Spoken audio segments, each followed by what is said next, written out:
to investing and savings and how important it is to kind of have cash on hand.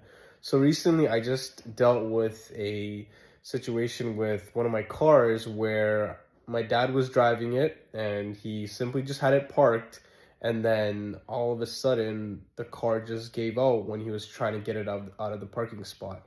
Essentially the left side, the control arm, the lower control arm gave out and it just completely disconnected from the wheel, and essentially the car was not in a drivable state.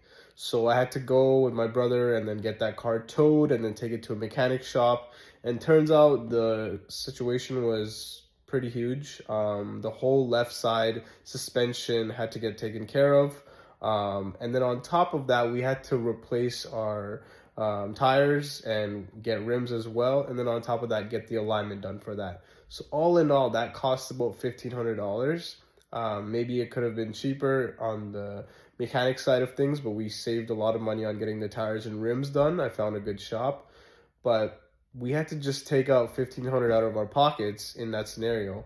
And basically what I'm trying to say is you need to have some sort of like emergency fund that can allow you to kind of like take these hits when they come, because these are what you call emergency situations, miscellaneous situations where you just don't expect it but it happens and the money is needed for those situations. So you need to be prepared for those, because like, life's not perfect. There's going to be situations where you're just going to need that extra cash laying around to deal with those situations.